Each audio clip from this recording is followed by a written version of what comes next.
Hello everybody, welcome back to a brand new episode of our iRacing career mode. I hope you're all having a great day. It's Bristol, round 1, elimination. It's going to be a fun one, but first we have an incoming announcement from Trackhouse Racing and Justin Marks. Let's hear it.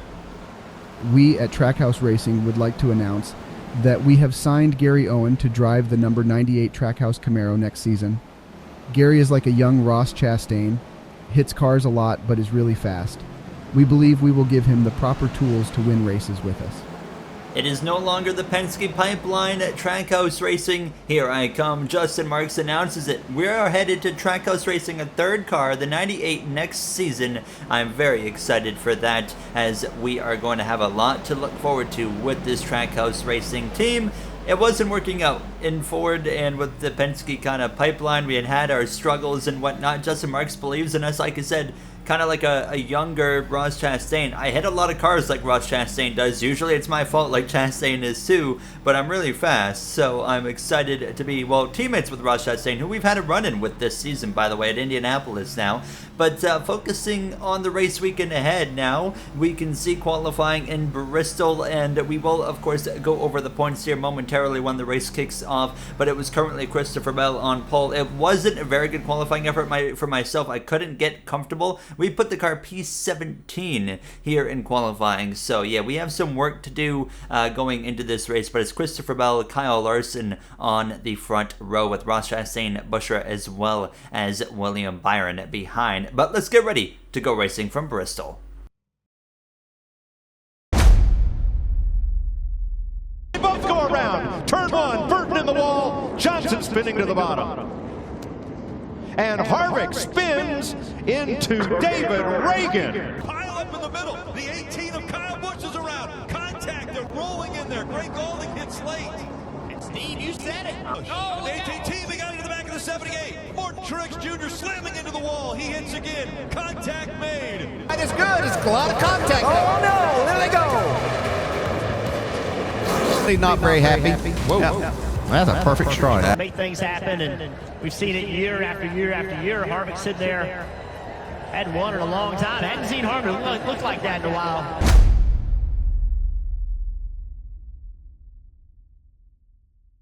Ready to go green. Then there you see the standings. Blaney Bowman locked in, and it's Truex, Kurt Busch on the outside looking in alongside Buescher and Harvick. They have some work to do, and of course we have a bit of a buffer. We will have live point updates at the end of each stage as stages. Well, it's 40 laps to stage 1, then stage 2 comes to a close at the end of lap 90, and then the race, of course, at the end of lap 160 as this race is underway. Last time we came to Bristol, we saw absolute chaos at points in that race. It turned into a bit of a wreckfest. Will we see a repeat of that here today in Bristol as this race will end under the lights? Starts later in the day now, as it's going to be an exciting event for myself. 10 points is all we have to the advantage, so we have to be careful, but we have to be smart. We got to be aggressive at the same time. I was on the inside right here trying to get into this hole between the 48 and the 23. The 23 will say Ty Gibbs. Was supposed to be Bubba Wallace, but I'll have that fixed for next episode, so just act like that 23 is Bubba Wallace for this episode. Do me a favor there now, as we are on the inside, and the inside slower at Bristol. The outside is where you want to go if you want to be quick, but I remembered just from earlier in the season at Bristol, this is where coming to a track twice plays a nice role. I remember earlier in the season we worn our tires down quite a bit, so I was trying to run the inside for a considerable amount of time so I would have some tire to use later in this stage, and you can see lap 10, and unfortunately I'm struggling quite a bit. A little bit of contact briefly with the 45 of Kurt Busch, who got into the back bumper of me, but I was down in P24 behind Cody Ware of all people, who was just in front of myself, and Kurt Busch was continuing to put some pressure on myself, and he was trying to get past me, and so was the 99 at Trackhouse car, Daniel Suarez, and future teammate of Daniel Suarez. What sponsor should I have at Trackhouse, actually? Let me know down below here. As you can see, that 45 gonna get past just about on the exit of 4 side by side down into turn 1. Suarez now in that Tootsie's pink and purple machine looks to the inside as well, and we continue to drop down, even jumping up to the outside hasn't seemed to quite help me to the extent that I was hoping it would. We were already about to be halfway through this first and opening stage. Kyle Larson was out in front. He might have started second, but he was out front pretty quick. But you see, actually getting back past Suarez, because we both collectively run down the 51 of Cody Ware, and Ware was starting to struggle as these laps went on, so I was able to make the overtake there and take the position from both of them, get a 2-for-1 special. Now as we cut through a little bit later, closing in on the final 10 laps, and we're just in front of the 38 of Todd Gilliland, running in about P23 at this point, and we would actually find some pace on this top, and we would run down the scoop of cars in front of us that was about a second ahead at this point, with Tyler Reddick up here, as well as the 45 again of Kurt Busch, Alex Bowman, Martin Truex Jr. as well. Bowman was starting to struggle, but do keep in mind Alex Bowman won last episode in Kansas, so he's locked into the next round as well. Picked up some more playoff points for that round of 12 for that 48 team, but just continuing now to click off positions. However, you know, we might be gaining positions, but we're still not even inside the top 20. We come through to start the final lap, and we're only P21, so the car, I just couldn't find any comfortability in it in qualifying or in the race. As Kyle Larson exits turn 4, he wins the opening stage. As you see the rest of the field across the line, some lap cars mixed in there inside the top 10. Chase Elliott there, William Byron, and Ross Chastain would finish off the stage points. Now into the pit lane, everybody floods in, and look at this. My pit box is right there on the left side, and I completely miss it. So I had to roll through the pits and, of course, go all the way back around and make my pit stop, which meant I would have to start like from the back of the lead lap for stage 2, which was about 27th, 28th place. So that was unfortunate and embarrassing. Not good for points either. We didn't get any stage points in the first stage, and we come into stage 2 only 9 points above the cut line. So we only lost 1 point, but still 9 points, not a buffer that I am happy with. We're back underway. It's Chris Buescher at the front of the field. He actually did not pit, so he is out in front. He needs a good chunk of luck here to get into the next round of 12, and well, he could do that by beating me, but he did himself no favors right there by staying on the racetrack. Look what he's doing. He's causing a big stack up on the inside. Kyle Larson is already back out in front. Larson with the stage win. He's finally kind of back on form. He's had a rough start to the playoffs, including some accidents as well,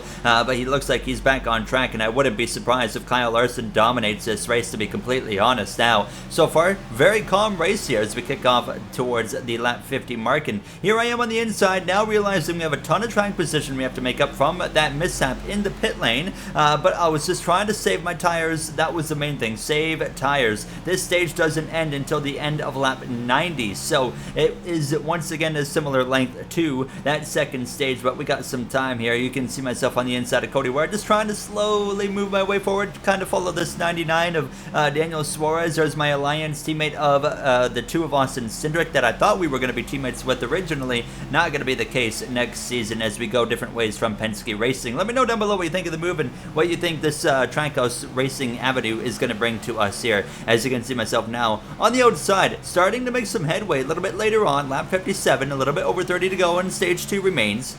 And as you can see though, just continuing to move forward, passing a 2-for-1 special there in turn 1 and 2, and even though we're making all these passes, it's like stage 1.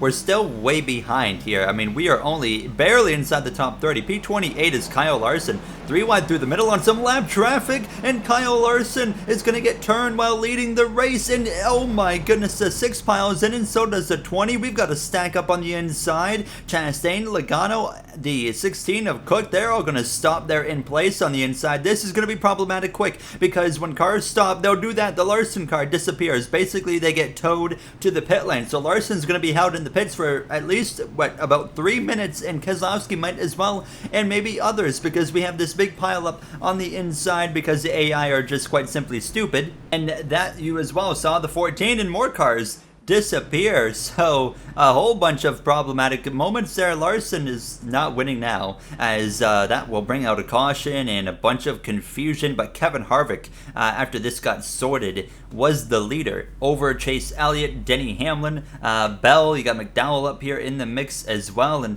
I was able to gain, of course, a few positions that was far back to where I wasn't involved in any of this. So we would just simply get back underway here on the outside of the 99 of Daniel Suarez. You see the cars in front of us there. How about that 7 of Corey LaJoie up here in the mix, as well as I dive down to that inside behind the 48 of Alex Bowman. He's about to be 3 wide in the middle. Wouldn't recommend that. We just saw Kyle Larson's race basically come to an end because he was 3 wide in the middle, lapping somebody. So very unfortunate. Not the first time we've seen lap cars get taken out not seen lap cars take out the leader. As you can see, the 6, the 14, and the 5 all in the pit lane. Harvick already lost the lead. You saw Ryan Preece as well. Moving forward now as we have about 17 to go in stage 2. Just trying to simply make it to the end of this stage as we're P21 now on this inside. I would jump up to the top shortly thereafter, passing the 19 of Truex, getting around the outside of the 12 of Ryan Blaney. I don't plan to play it too nice with these guys anymore since we're not going to be teammates with them next year. But as well, I will still try to help Blaney, Logano, and the 2 when it seems fit to help those guys before the season comes to a close.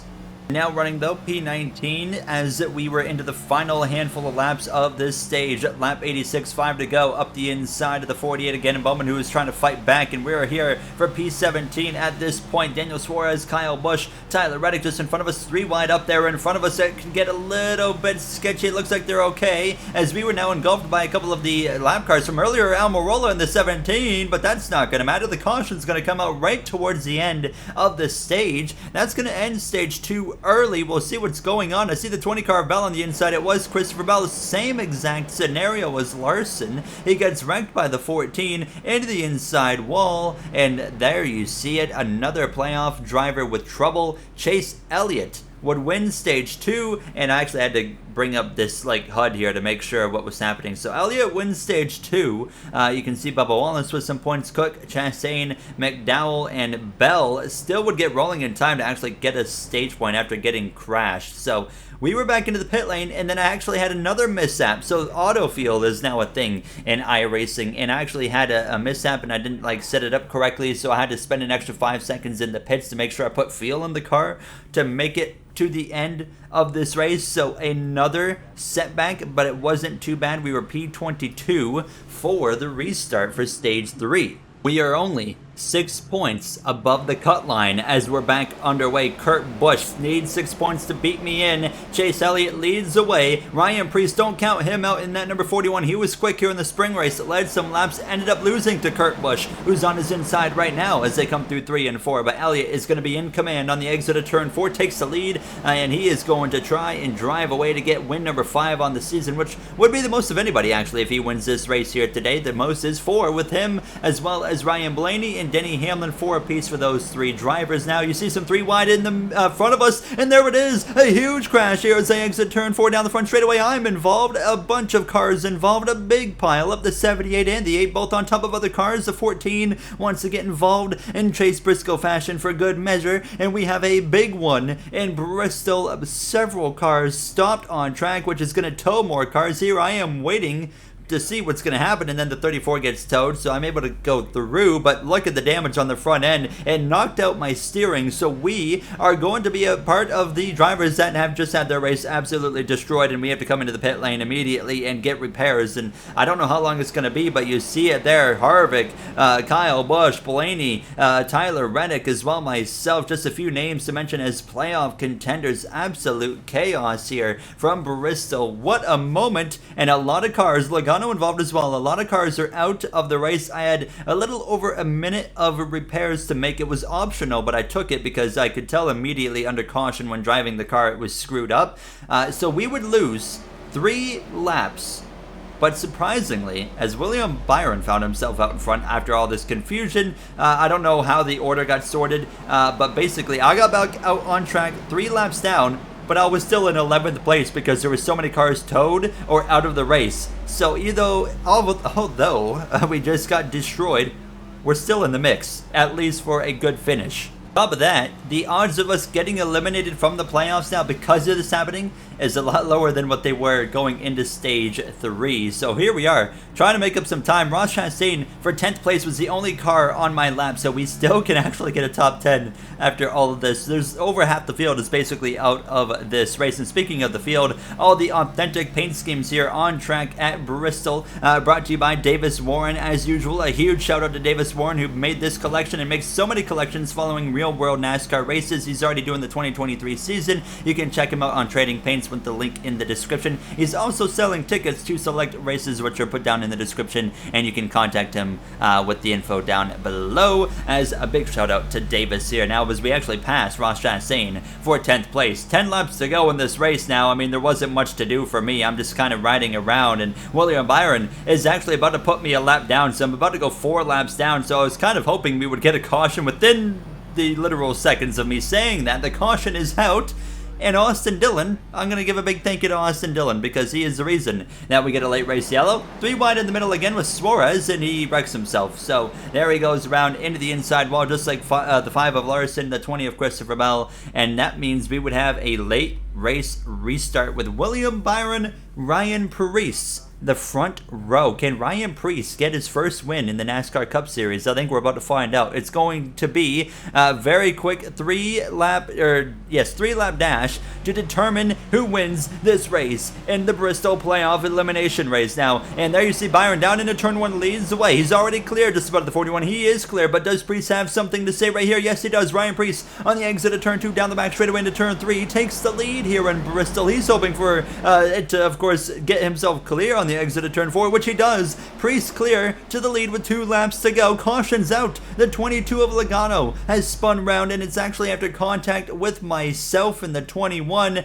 And I'm kind of embarrassed to show this, but Ryan Preece is going to win this race. But yeah, watch this. I made a really aggressive move up the inside of the 16 of Jay Cook and wrecked myself. I saved it, and Logano didn't, and he goes around.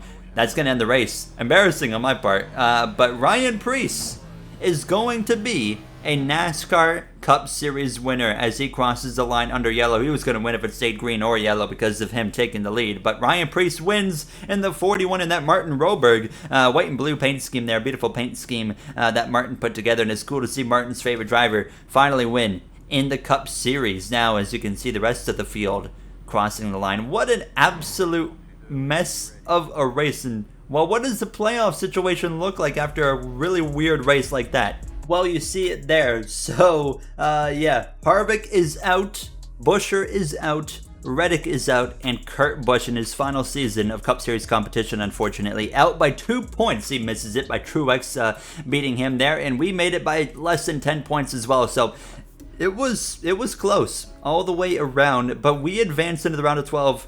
And we have an interesting round of 12 with Texas, Talladega, and the Charlotte Roval. So that's going to be an interesting round as we're going to have to fight for our life. But no Microsoft Flight Simulator because the Bristol looks so bad that I didn't bother in that game. But that's going to wrap it up for us. There's the 4 drivers that we advance. We move on. We hang on. 1 round of 12 on the way, coming your way in the next episode, starting with Texas. I will see you guys in the next one. Have a great day, everybody.